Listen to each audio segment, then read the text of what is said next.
right. Let's see. All right. We live. I'm gonna check my phone to see what it looks like on YouTube.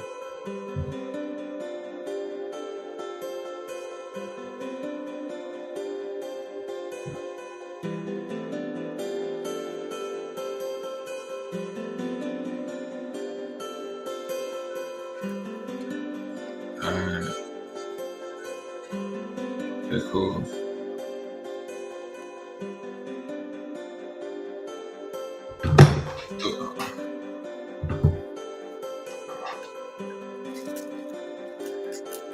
All right. We are getting ready to start. You ready? You good? You ready? You good? Ready?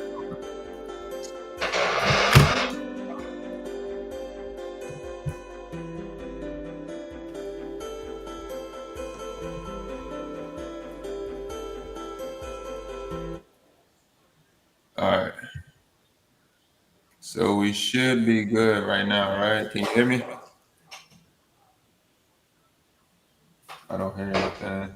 I can hear you.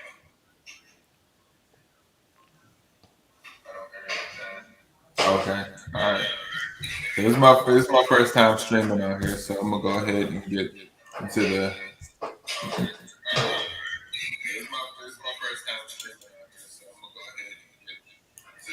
Oh no.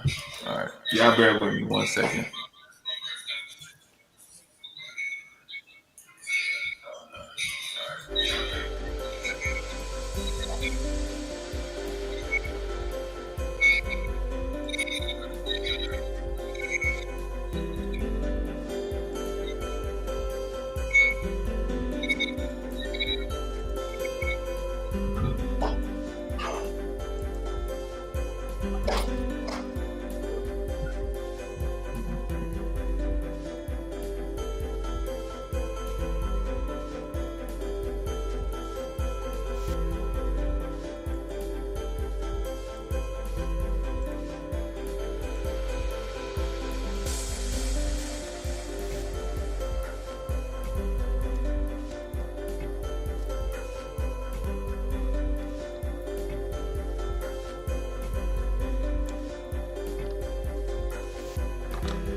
Go with it.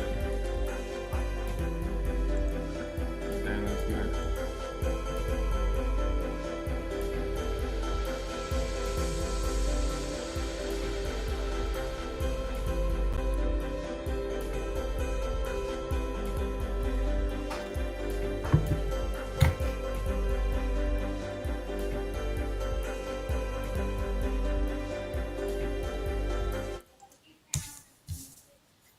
All right, y'all. So let's go ahead and get into this interview. Um, the guest I'll be interviewing today is a primary care physician who specializes in integrative and functional medicine alongside conventional family medicine. We met at a networking group at a grand opening, and I am proud to call this guy my friend, uh, Dr. Dave. Likewise. How are you doing today? Good, good. Thank you. Appreciate it. Good, yes, sir, yes, sir. Hopefully, the audience can hear me. Let me bring this back up. So, the first question, let me give me 1 second. Sorry, this is my first time.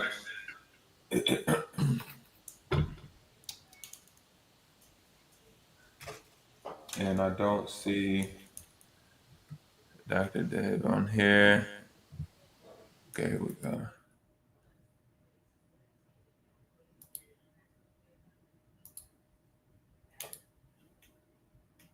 Why is this?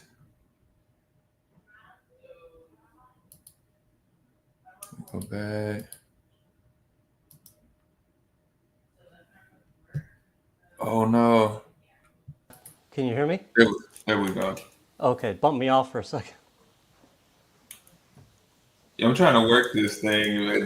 Yeah, It's a little wonky, User error, but yeah. No, you're good. You're doing good, man. No we'll worries. make the best of it. So, Dr. Dave, I know you, uh, but can you tell the people a little bit more about what you do in your field? Yeah, so I've been trained as a primary care physician and I work in integrative medicine. I've been seeing patients for the last 10, 15 years when I used to work out in Washington State. As a primary care doctor, I integrate evidence-based natural products and therapies with conventional medicine. Just because I felt like, conventional medicine in my own life and also with patients, there was a lot of shortcomings to it. It definitely works when you need it, but I felt like there was like a lot of different pieces of the puzzle that it wasn't answering. So I worked for about 10, 12 years in Washington State in a private practice doing that. And then I also was doing research. So I did work with different medical nutrition and supplement companies that sold exclusively to doctors. So I helped formulate products using evidence-based methods like clinical research. Also helped educate doctors. Help develop the products using science and technology. And then I also give talks to doctors regarding the products and how to integrate that into clinical practice. So I do still work with clients now, but it's more virtually on nutrition and basically how to optimize their health. But right now, I'm also in the transition of being a digital nomad. So that was one of my passions for a long time, because I've been in an office environment for so long, all of these years. But I thought it would be a great transition to also kind of document my travels as I'm going through the country and things like that. While offering some health tips while I can. I'm still kind of, on the newness of the journey of, posting on different social media platforms right now. But I do travel and I do help, show people scenery, that can help them relax, out nature hiking, or just some different nuances about the areas that I'm visiting. So that's kind of what I'm into right now, kind of transitioning into that space actually, using social media right now. Okay, that's awesome. Yeah, so you was in Washington for about 10 years, practicing with, or you were on the board as well of, Hmm. can't even remember what it's called, but you were on the board. Yeah, so I was on the board as a medical advisor and also like a medical consultant for different Okay. companies. Not only helping to develop products, but also to educate doctors and how to implement those products into primary care practice. So a lot of doctors, you see an increased rate of like, very high cholesterol levels, hypertension. Well, there are products that help address that we help develop, for instance. And, some patients may be on medication as well. So how do you implement that in a patient that's taking 3 or 4 different medications? So we're there to help guide the doctors as well by taking consult calls, for the company. And so, that has been a really a rewarding experience onto helping to change the practice of medicine. Okay. So these are just like regular everyday people, right? These are the clients that you see, the patients that you see.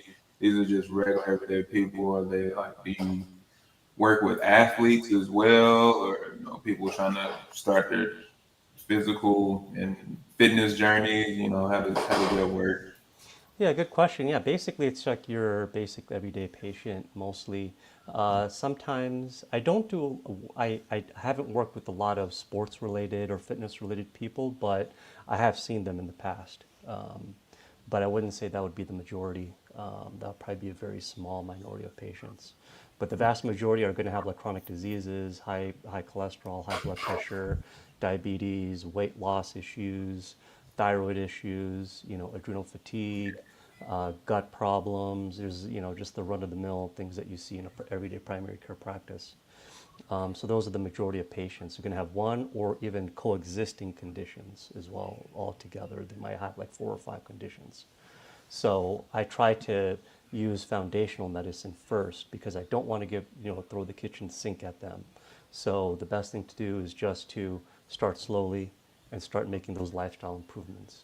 Diet, nutrition is key, and then definitely add on some supplements that can help them feel better. And then typically they're feeling a lot better, within a couple weeks. Some right away, it depends on the person and how compliant they are. But yeah, seeing some really great success with it. Yeah, that's awesome, Doc. Yeah, because when when I started my fitness journey, I got down to my goal weight in 2017, and I noticed a big difference from me just changing my diet and everything. Hmm. I don't think people really understand the importance of changing like what you eat, and because in my community, we eat a lot of sweet potatoes and greens and stuff like that. We put butter in the sweet potatoes and then add sugar on top of it, and then like greens is like all this fat and salt and stuff like that. And so changing up your diet should be the first thing that people do, but unfortunately, we're not really educated, and then like regular doctors, they prescribe these people these medications, which I am against, So I think that's a good thing that you're doing is telling people to start holistically first, Hmm. and pushing them away from the drugs. Right, right. Yeah, and then some people need the medication, but sometimes they're able to lower the dose considerably while they're taking more natural products or eventually get off the products. So that's my main goal is to help people get off the medications. Sometimes they need to be prescribed it. I'll prescribe it. Sometimes things need to settle down a little bit to where I feel Mhm. comfortable, where I could work with the numbers and the symptoms. But yeah, I mean, you're absolutely right. Diet is diet's key, but there's also a lot of things that people hear about, right? I mean, back then it was a South Beach diet. Now it's the paleo diet. Then there's the low carb diet. Now, I think people just get overwhelmed with a lot of the information. So I try to make it specific for that person, right? Make it a customized approach. What's going on? What are the health conditions? Let's work on that rather than a catch all diet for everybody, right? So, and I just think people feel overwhelmed with all the information out there, and they're trying things on their own without really seeking medical advice. And it's really good to work with somebody who knows both sides, not just one or the other. You need really both sides, and because those doctors that are trained properly in both types of medicine or the integrative side or functional medicine side, they typically, for the most part, will look at the research, look at the evidence, look at their patients. Let's see what's working, what's not, and help incorporate that into the patient, depending on their exact situation. Yeah, for sure. Yeah, so I got a question. I was riding in the car with my wife preparing for this interview, and I asked her, what kind of questions do you have any questions, for the doctor? And uh, she wanted to know, like, how do you, because like regular doctors, you have a primary care physician, and it's, in your home state, and you go see them and stuff. So, how do you build a relationship with your patients, kind of doing telehealth? Yeah, so the best thing is to when I give them the information, I try to get a full intake, so getting to understand them as a person and their lifestyle, right? So you want to build the relationship knowing them. You're not treating them as just any patient coming through your door, right? So you are getting their full story, what's going on, knowing a little bit about them, treating them like a person, right? Because it's a personalized approach that we're trying to help them with. And then I really get to hone in on what their main concerns are, Then I'll give my input too, rather than attacking everything at once, which typically doesn't work because everybody's already information overloaded. They've probably seen other doctors that overload them with all this other information. I try to really kind of start slow with them, and seeing what their, based on their situation is trying to implement certain goals. And I try to have them reach certain goals at certain periods of time. And then explain to them too about certain things they may not understand. Like I love answering questions. Sometimes they may have a question about something they may have heard about, on social media, because social media now, like TikTok, everybody's a health expert, right? Yeah, Everybody knows about, doing stuff. Everybody and their friends are health experts, but what is the training behind that? Have they gone and seeing all these patients for a number of years? Have they gotten trained? So yeah, I really like to really get to know them as a person and hear their story. And I think that really makes a big difference, knowing that they're being listened to rather than just your typical, like you said, you go into a primary care physician's office, you feel rushed, 15 minutes, hey, these are your labs, this is what's going on, I get out the door. That's not really the way I've always comfortable, that's not really the way that I've always felt comfortable practicing, I would say. I really like to hear the person's story, to hear their journey, what's worked, what hasn't, really get to know them more in a personalized manner. Like you're talking to a friend, right? Like, of course. as opposed to, oh, there's a doctor, I can say things, I don't want to say certain things. So, but yeah, I'm a very open book, and I love my patients to be open book. And it takes a certain person to really open up because they're seeking your health, right? That they Right. may not seen help with their primary care physician in the beginning, and then they want to find somebody else. So typically, by the time they're seeking you out, or more of an integrative approach out, they tend to be that person that knows that's done a lot of studying on their own, like with videos, um, you know, uh, getting information from social media, or just reading information on their own. So they typically seem to be a lot more well educated in certain areas. So those are the type of patients that I see, the clients that I see, and that I So, help to work with. Yeah. yeah. So, what kind of like, do you take insurance? Like, how do these people, hire you as a doctor to be their primary care physician? Yeah, so I am not really accepting insurance now, just because there's different nuances with being in different states, and you have to be licensed in certain states, with different restrictions and things like that. But I'm personally not taking any insurance. Everything's really out of pocket right now. Typically with insurance, it is definitely more of like you have to have more of an office setup typically. If you're doing like primary care work. So, but right now I'm just doing pretty much just nutritional health consultations. Now, something, if I do see people's blood work come in and I tell them to, establish care with the primary care physician, sometimes I will point out some things. Sometimes they need both, to see me and somebody else. Because even though I used to be practicing as a primary care physician, I'm more practicing on more of a nutritional basis right now, a functional medicine basis. So I'm not really like seeing like the typical primary care, like like like patients are not seeking me out just as a primary care physician. They're seeking me out more of like a holistic medical nutritionist Yeah. who's been trained as a physician. So because I can look at the labs, and sometimes I'll be like, hey man, you need to see this type of specialist sometimes. Sometimes you need that care, the extra care as well, when I can still work with you.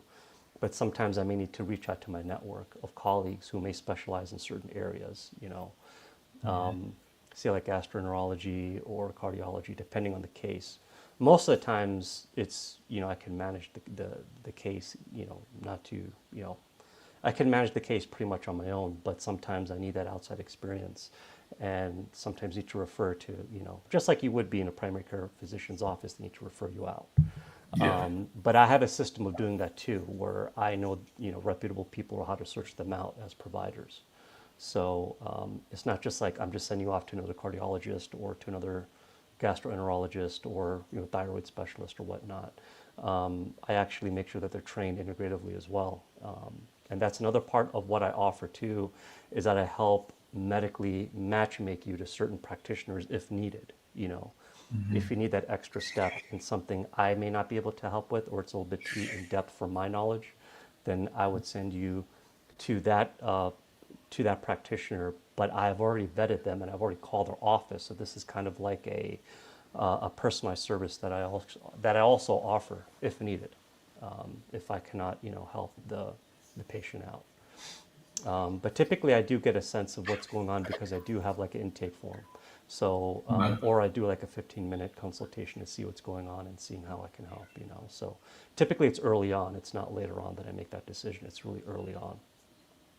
That's awesome. So that it sounds like you're like the first person that people should contact, because if you go to a regular, doctor, or wait till it gets too late to go to a hospital, then Right. to prevent that, seeing someone like yourself will probably be the best thing to do. That way you can assess them and see what's going on, and look at all of their charts and make sure that they're on track to start their health journey. And Right. so yeah, I would definitely recommend someone like yourself. Um, so what? Sorry, these questions are going to be kind of scattered. So you went to what college did you go to practice the medical? So I went to medical school at Sonoran University of Health Sciences, which is in Phoenix, Arizona. So I Okay. was there for 4 years. You know, we had a traditional medical curriculum mixed with the evidence-based herbal therapies. You know, we also learned about manipulation. You know, like kind of like the chiropractors do the adjustments. Hmm. Physical medicine. We learned like 8 different types of like different alternative medicine modalities as well from experts. And then after that, I did my hospital training. And then after that, I did do like a research fellowship with the NIH as well. So I learned how to, use evidence-based medicine to help me in clinical practice. And then I moved to Washington State after that training for several years. And then I opened up a practice, more in a conventional primary care practice, like you see a doctor, but I also integrated some therapies, some other nutritional therapies as well into that mix. And then, of course, I was able to take insurance and all that because I was like a conventional primary care physician provider. But I also had to go through ongoing courses of functional medicine with reputable institutes as well, and also upkeep that knowledge because the knowledge is growing so fast every day with diet, nutrition, herbal research, everything coming out at lightning speed that you have to know kind of how to interpret the data properly. And then also, use that knowledge to help my patients. There could be something new out that I may not know about. That's why I go to these, continuing medical education courses and things like that, more on the integrative medicine side as well, so that we can learn about these things. And then it also helps me network with practitioners as well, like other practitioners that in other areas that I may have a need for when I'm referring them out to different, patients to them if they need it. So yeah, so that was kind of my journey in a nutshell. Okay. Yeah. So is that like where you met your network at in school and college? Yeah, so you do meet different types of physicians and other medical providers. And at these conferences, too, you do meet other types of practitioners. So that's how I was able to network. And also, I learned also if I don't know them personally, there's, different ways that I can use to vet different practitioners because I may have someone calling me from Colorado that I've never been there, I never lived there, I don't know the people there as practitioners, but there's a vetting system that I use. Like I kind of was mentioning this a little bit earlier, but I'll talk about it in more detail. There's a 5-stage vetting process that I use that I know because I have been in the field for so long that I know what kinds of questions to ask when I'm calling the practice, right? Yeah. So somebody might need a little bit more, health in the cardiovascular realm than what I can offer, for instance, So I would make sure that that cardiologist or heart specialist is trained integratively. They've gone through the accredited process of being credentialed for the integrative piece properly. Because someone can say that they do integrative medicine, functional medicine. Those are just words. But how is their training? Have they gone through the accredited and the, uh, the proper channels to get that accreditation and that knowledge base? So I really do an in-deep analysis when I'm calling them. And of course, I'm calling as a primary care doctor, as an integrative primary care functional medicine doctor to these clinics, and I'm talking to their clinic staff. And I want to make sure that they're treating that condition, and if they are treating that condition, what modalities do they use? And so I'm getting more information on their philosophy and how they treat patients as well. And that can go for any of the non-physicians as well. So say like acupuncturists, sometimes I'll refer them out for if they have severe pain. Acupuncture can work really great. I know exactly the boards and down to the state board level of how they're supposed to be credentialed. There's certain exams you have to pass and things like that.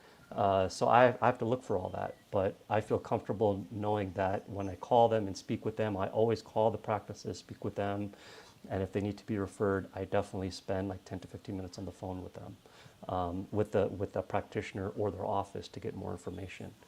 And then some people may need to use their insurance. So then I try to find a practitioner that accepts that type of insurance. Now with insurance, it does get kind of, it can be up and down. The insurance is just always a crazy, fight. It's always this crazy field you always have to fight for, right? Like advocate for getting coverage and things like that. So I cannot always guarantee coverage because insurance changes so much and there's so many different plans and what's accepted. But in some states, they may not accept acupuncturists as part of insurance reimbursement. So I would at least be upfront with the patient and tell them, hey, they may not accept insurance, or maybe they will accept insurance, but you definitely have to, contact your insurance company as well to make sure they're covered and the service that they're covered for. So I try to be like an advocate for the patient, I would say, for sure. So if if I need to refer them out, then in that case, I do have to do my knowledge as much, do as much vetting as possible so that I can help send them on to the right person.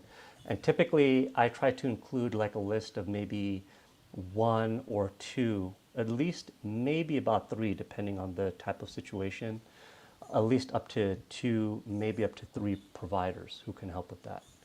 But yeah, it is a minefield, and a lot of people out there don't understand like the training that it takes, the proper training, and you have to go through the accredited channels to find the person, because you're going to find practitioners out there that have been doing this for 1 year, saying they're an expert in treating thyroid issues, but they've only gone through 1 year of training for integrative medicine.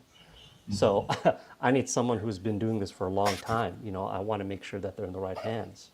What's their credential? Where did they get their training at after they went through conventional training, if they're a physician? And if they're not a physician, where did they get their degree or their certification from?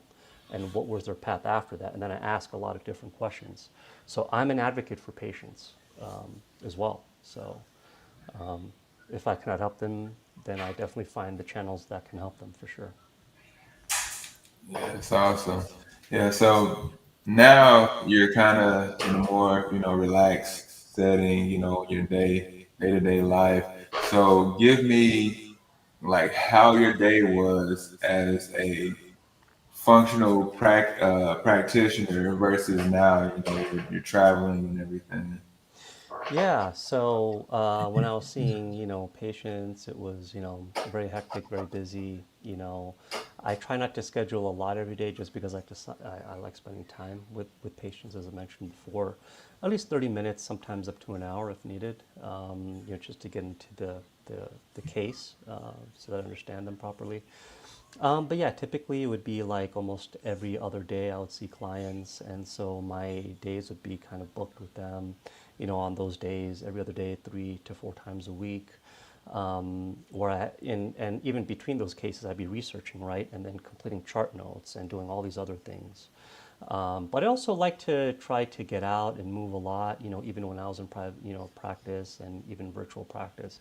It's a good idea to kind of balance out the day. We can't be on our screens all day, right? So it's good to get out, get the sunshine, get the vitamin D, get out in nature, touch the trees, you know, um, walk, get a physical movement, things like that. That is just very healing in general. But yeah, and now it's been great because I'm traveling, exploring new places. I'm working on myself as well. So for me, I like different scenery. So I try to spend every 2 weeks to a month in different settings or in different states or cities. So I'm actually, for instance, yesterday I went for a hike. I try every other day to get some hiking or activity in for the full day. So checking out different places, going out there, maybe talking with some new and interesting people, checking out maybe there's like a downtown or historical area or a museum. I try looking at that, or try visiting that. That would be really nice. But I love history. So I love history as well. And so I'm in New Mexico right now, and it's just been amazing with like the Native American history, looking at the archaeological sites, the museums, talking with different people. It's just been so amazing here. And I'm actually in Santa Fe right now. So I'm here for another few weeks, and then I'm probably going to head up to Colorado after this. But yeah, now I schedule a little bit less just because I'm working on myself, but at least two to 2.5 days a week. And then I'm working with those other companies too. So I do take calls from doctors from that company. They schedule the calls for me to take. So at least that happens about 1 to 1.5 days per week. I usually help with that setting. And then I typically virtually consult with clients the other couple of days of the week. So that's kind of my schedule right now. So it's nice to have that flexibility, because for a number of years you don't really have that, when you're in training and then you have to be in private practice and then you're working, the grind, grinding all the time. So then you're constantly marketing yourself and getting clients and things like that. So, but yeah, it's been really great so far. I mean, I just started this journey back in July. So yeah, it's still new to me. I'm still, figuring out how to do the videos and, the angles, things like that. So, but yeah, it's been fun so far. That's awesome. Yeah, because it seemed like we met at our first meeting was at Panera Bread down here, Yeah. and uh, I ended up seeing you a few months after that, and then I said hi to you, and it was good to see you. And it's like I look on my Instagram a couple of months later, and then next thing I know that you're traveling, and I see you hiking and everything. Yeah. Tell me a little bit about the mindset that you had to, leave. I don't even know you've been traveling for a while, so tell me about, why you chose to go to New Mexico. Well, I think this is a good time of year to go. I think I love the history, so I'm a person who loves history. I love nature, and so that just hit on my bucket list. That just hit two items right away. The nature. There's endless amount of mountains everywhere. It's gorgeous out here. I mean, you just leave the city in like 5 minutes. It's just gorgeous mountains all around. I mean, the Airbnb I was staying at in Albuquerque before here is just you just wake up every day to like a mountain right outside. It's just like it's just incredible. I never had that experience before. But yeah, it just helps to help rebalance you. When you're with nature, you feel more connected, in a spiritual sense. And I think that culminates to all different areas of your life, right? So health, how you're dealing with people, your relationships, everything. It kind of starts with grounding yourself. And I feel like with nature and being out there and also learning new things about certain cultures and being in the middle of that, that really helps me. And when I'm feeling at my optimal best, then I can actually help people more, right? And just like with anybody else, no matter what your field is. If you're at an optimal level, you're like very high up with yourself and you're feeling great and healthy, then there's more people you can help, right? Sure. And in a better way. So to me, like I kind of had to feel like I want to get back to the foundation again, getting back to nature, talking with people, understanding their culture, doing what you love, right? That's huge. A lot of people are just stuck in front of a screen, not doing what they love. They don't even go outside most of the time. So you have to make those first steps to doing that. And I'm also a big believer in getting outside of your comfort zone. So getting outside of your comfort zone helps you grow endlessly. And without getting outside of your comfort zone, it's going to be very hard to grow as a person, I think, because we all have our daily schedules, right? We always have the mundane life that we're living in a sense, right? Like going to work, going to school, coming back, doing this, doing that. But I encourage everyone to try something new, go out, do something different that you never done before. Travel to a place you've never done before. Travel by yourself. I talk to so many people before they're like, wow, you're like very brave. I can't believe you're doing this on your own and all that stuff. But it's like you have to kind of almost do that to find yourself, right? And in my travels, it's definitely, I'm more appreciative for the things I have in life, when you do all these things and when you experience all these things. So for me, it's definitely been a very powerful journey, and I'm okay with being on my own. I don't feel like I always have to have someone constantly next to me all the time. You can't really grow that way. So many people, they're just, after one relationship, they dive right into the next relationship without working on themselves. And you're going to keep attracting those kind of bad relationships if you keep doing that. You need to have time to yourself. You really need to examine who you are as a person. So this has kind of been like almost like a spiritual journey for myself, on finding myself, what I want, what you like doing, and you can spread your passion, to the rest of the world. I don't care whether it's, doing it on social media or doing it in person or whatever it is, whatever your, whatever way that you do it best is writing, blogs, videos, things like that. But, this is the essence of being human, right? I mean, we're meant to be human. We're meant to experience things. We're meant to grow. We're not meant to just be working at one job all the time, 9 to 5, every day during the week, and then the few hours you have that's free, you just watch TV. I mean, that's not really a living life. You have to learn to get out of that mindset, and I think with people that I've seen and also with my own health, I've had some health challenges too, when I was younger, and that's what led me down this path of practicing integrative medicine as a physician. I've just seen so many people get better. I mean, when you add this other piece, whether you call it spiritual piece or, mindset piece, whatnot, this is a huge piece that a lot of people do not address, um, you know. And I encourage people to try different things, whether it's yoga, meditation, relaxation, different types of relaxation exercises. We're so much in a parasympathetic state with the state of the world that's going on.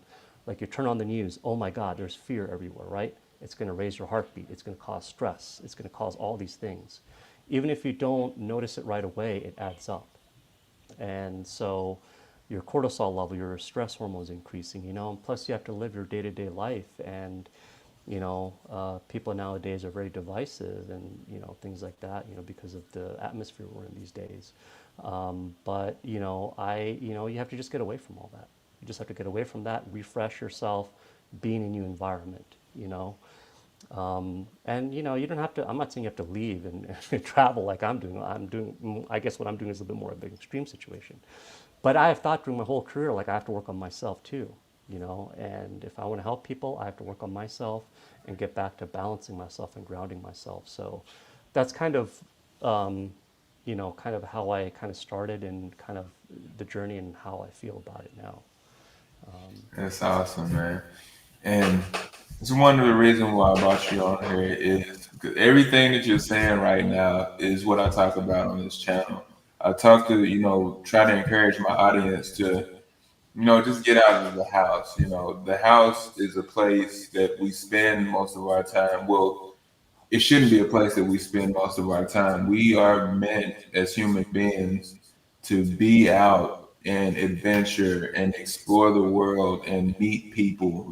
That's what I Absolutely. believe that life is about. If you had to ask the ultimate question, what is life about? It's about getting outdoors and meeting people and building those relationships. This is why I'm able to, me being a part of the networking group is, that's how I met you, and I'm sure that you met a lot of other, people that you built relationships within the group. And, Oh I'm yeah. sure that where you're at right now, you're meeting people that you may become friends with, or they might help you, or you can help them, later on in life.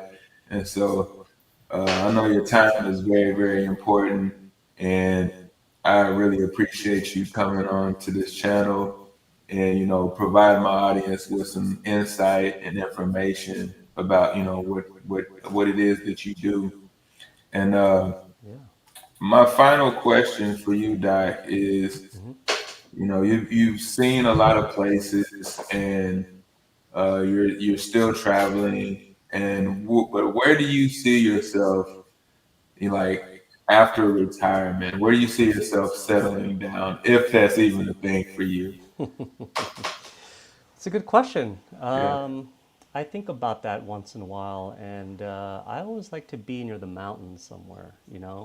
I Hmm. find it very relaxing. So somewhere that's got like mountains, whether it be maybe near the mountains of Peru or even here in New Mexico. I mean, I really fell in love with this place as well. So just where there's somewhere where there's maybe not super populated, maybe kind of like a small town feel, and yeah, maybe a mountain town somewhere. Colorado too. That's my next adventure. So um, yeah, one of those places. I'll probably have more of a better idea once I travel a little bit more throughout this area of the country. But I specifically chose this area of the country to travel through because it's got the mountains. And all my life I've lived kind of in like flatlands, and even when I was going through school and training, it's been a lot of more flatlands and stuff like that. But it's been a refreshing experience here because again, I had to try something new. So I had to go outside of my comfort zone and try something new. So yeah, so I'm here. But yeah, so hopefully somewhere near the mountains that's kind of a little bit more quiet. I think that would be Okay. up there with my vibe so far. Yeah. So I lied. I got a couple more questions for you. Yeah. I actually traveled. Me and my family, we went to Las Vegas for a wedding, and I believe it goes Arizona, and then New Mexico, and then Vegas, or is it the other way around? Is it Well, if you're going, let's see. So New Mexico, yes, it borders Arizona to the east, and then Vegas is the other way, I believe, from Arizona, uh, going to the west. Yeah, going to the west, northwest. it was a very, very beautiful place, and it just seemed like there was just so much land, and where like far off in the distance to where people can just make their own place right there. So are you Yeah. like in the community somewhere, or are you just like out among in your own little space down there? Yeah, so it's kind of like a combination. So I enjoy the company of others. So I typically try to do like an Airbnb or a similar service and either have my own room or my own place. But most of the time I have like my own room and there's a co-host that owns the rest of the place. So I usually try to do that on purpose because it's nice to talk to somebody who's from the area. They can give you advice and tell you where to go in terms of a local that necessarily you won't hear or research easily online or other places. But when you hear it from locals, it really makes a big difference because you're getting to like see the more authentic way that people live there. So that's why I try to spend time with, with with the host, that owns the place. But I typically have my own room or my own, private area. But yeah, with the host, it's great because I can ask them a lot of questions. I get to learn from them a lot, get to feel the culture. So that's typically how I usually do it. And I usually stay between 2 to 4 weeks in a different place, whether it be a different city or different state. But yeah, but here in Santa Fe, I'm here for about a month, so I'll be here for another couple of weeks. So yeah, it's been really nice here. Very hot though, Yeah, but I'm from Florida, so originally from Florida, so I understand how the summers are. So, so yeah. this is kind of more of a drier heat and more of a desert heat. But you're at a high desert, so it's not going to be as hot as say like Phoenix, Arizona. That's more ground level. So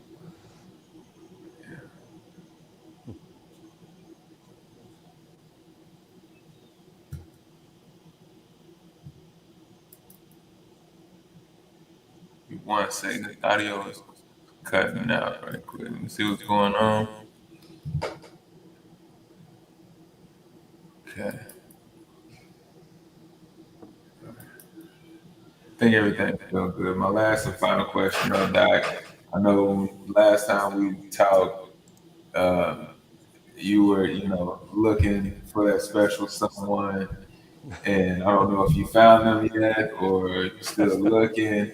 But if you had to pick, the perfect female to travel along with you, what does this person entail? What does she provide for the doctor?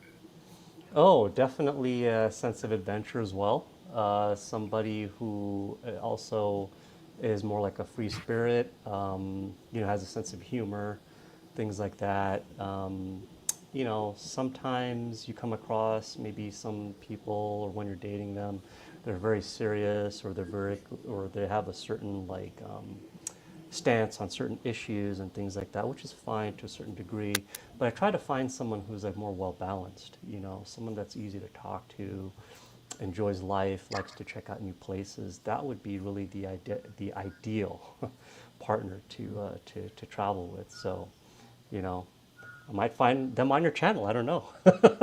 Right. you know, Yeah. uh, but um, but yeah, I'm still I mean, right now I'm kind of focused on myself, but if the opportunity arises, I'm not against it. So yeah, but great question. Yes, sir. Yes, sir. Yeah, man. I wish you much success on your journey, man, and I hope you Yeah, find that special someone, thank you. because we all need somebody, So, Absolutely. ladies, if you are watching this channel, hit the doc up and tell the people where they can find you. Yeah, sure. So I'm on three platforms right now. That's the best way to reach me. I'm kind of revamping my website right now. But I could be reached via email at Dr. Jason Wellness. So Dr. Jason, Jason, wellness at gmail.com. And then, did you want me to put my social media links on the chat here to make it easier? Yeah, you can, and you can also email it to me. That way, I can, after I Okay. edit this video, I can just put everything on there as well. Okay, I'll say it, and then I'll also put it down there, and I'll email you as well. But yeah, my Instagram is the traveling doc, but there are so many people that are using the traveling doc and things like that. So it's the and then underscore traveling underscore doc, and then underscore again after the doc, DOC. Yeah. Then my TikTok is going to be it's the same thing, at the underscore traveling underscore doc, but there's no underscore after doc like there is with Instagram. So I had to play around with it. I'm sorry. I wish it was all uniform. And then, yeah, those are the two main ones that I'm on. And then, yeah, then my email address if you want to reach out to me personally, if you have any questions or anything like that, I'm happy to help out. And then I can email you as well, so you could put that under the description if you want. Oh yeah, for sure, for sure. Well, it's great to have you back, man. Like I said, I wish you much success, and then uh, hopefully, you can start a YouTube. Yeah, You can share your journey more and yeah. build a broader audience. Because I believe so much in YouTube. That's where people come find you. It's the number two search engine in the world, and so that's why I'm heavy on YouTube. But it's good Right. to talk to you. Good to see you You again, my as well. friend. Thank you so much for the opportunity. I'm so happy to be on here. It was definitely fun talking to you. I can't believe the time just flew by. It was always a pleasure talking with you, always meeting up with you. So yeah, keep in touch, and would love to be a guest again in your in your future videos sometime. Yes, sir. Yes, sir. Yeah, I'm gonna go ahead and do my outro. Y'all stay tuned, stay blessed, stay motivated. I'll catch you guys in the next video.